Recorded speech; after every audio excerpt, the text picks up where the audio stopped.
Hello বন্ধুরা, যারা 2025-এর ডব্লিউবিসিএর জন্য প্রিপারেশান নিচ্ছ তাদের ক্ষেত্রে হিস্ট্রি যেগুলো ইম্পর্টেন্ট কোয়েশ্চেন এগুলো অবশ্যই পড়বে, মানে আসার চান্সটা অনেকটাই বেশি।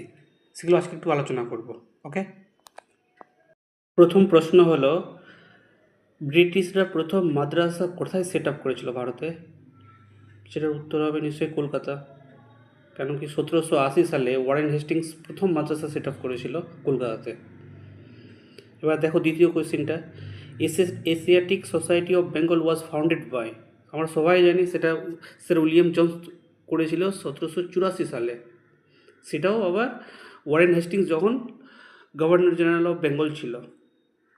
7 নম্বর কোয়েশ্চেনটা দেখো, এখানে বলা হয়েছে যে কালিদাসের ফেমাস ওয়ার্ক যেটা শকুন্তলা লিখেছিল সেটা ইংলিশে কে ট্রান্সলেট করেছিল?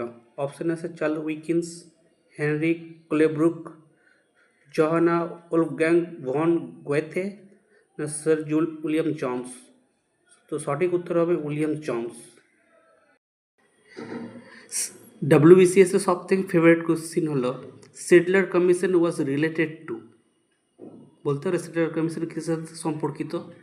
জুডিশিয়ারি, রেভিনিউ অ্যাডমিনিস্ট্রেশন, এডুকেশন, না পুলিশ অ্যাডমিনিস্ট্রেশন?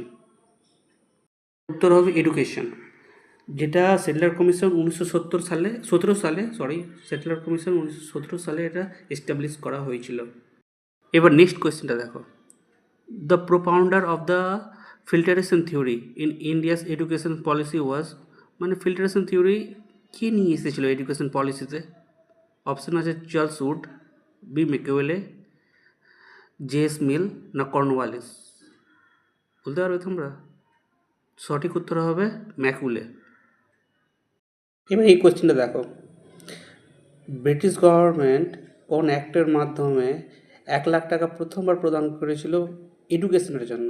তোমার বলতে পারবে? অপশান আছে Wood dispatch, charter act 1813, charter act 1853, না ইন্ডিয়ান কাউন্সিল অ্যাক্ট 1892? উত্তর হবে চার্টার অ্যাক্ট 1813।